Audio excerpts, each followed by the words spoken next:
Okay, this is a revision video talking about floating point representation using binary numbers. So we always refer to the acronym MARE or MARE, okay? And this is short, or this stands for mantissa, accuracy,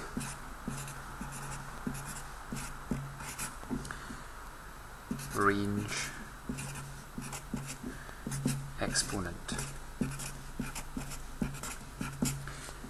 And basically, if I draw a line between those two things, that just shows you that if you want to increase the accuracy of a floating point number, you have a larger mantissa, and if you want to increase the range of numbers that you can represent in floating point, you increase the exponent.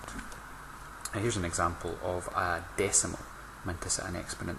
So the mantissa could be 246 times 10, because it's base 10, to the power of the exponent, so that is 4, for example.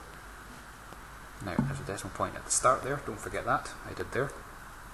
But in that decimal example, that basically is the numbers in your calculation, in your floating point calculation, and the exponent is the number of spaces to push that number to the left. Okay, so you would end up with 246 being pushed 4 places to the left, which would result in 2460. Okay, because it's being pushed 4 places to the left, so there's another 0 to be added in there. Okay, that's the decimal. So if, for example, we wanted to store a decimal number, I mean that last example wasn't a decimal number, we want to store a number such as 12.5, okay, using floating point representation. In a computer, what we have to do is we first have to work out the binary value of the mantissa.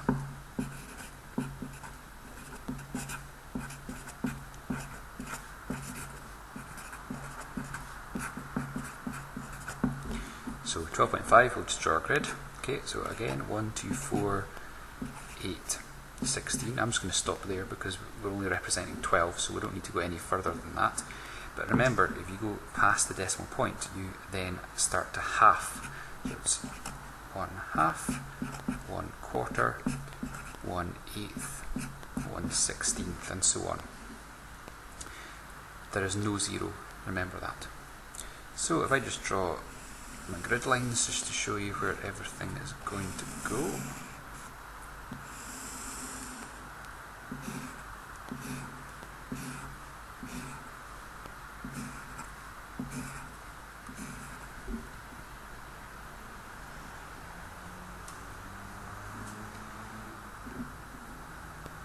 "16 is too high, but 8 fits into 12, so there is 4 remaining. There's the 4. Okay, so we've got 0.5 remaining. Doesn't fit into that, doesn't fit into that, but 0.5 is a half, so it fits into that. Now, I've got a decimal point there, but that really should just be a line. Okay, and because there's nothing left, these don't have to have value, and we wouldn't use those. Okay, so don't feel you have to put trailing zeros at the end. If I had to write that out now, that would be, let's start at number 8 because that's the first one with a digit. 1, 1, 0, 0, 1.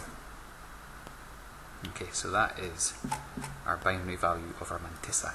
Okay, so the number that we're representing, including what's after the decimal point. The next step is to work out how many places to the left that number has to be pushed. Okay, because remember, our mantissa will start with a decimal point. So, how many spaces or places the number moves to the left.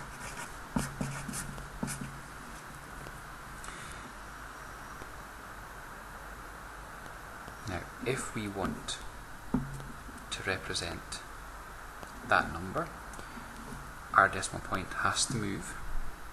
Let me just change pens for a second.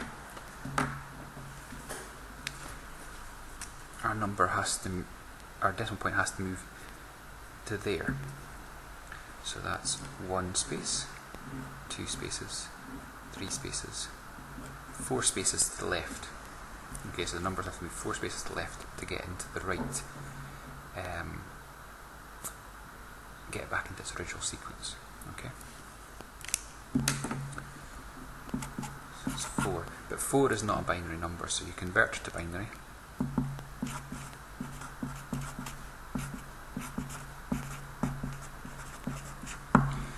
And 4 in binary is 1, 0, 0. So we would write out this last step. This. So the mantissa times 2 to the power of the exponent. So our mantissa is 0.11001 times 2 to the power of 100. And that is how we represent 12.5 using floating point representation.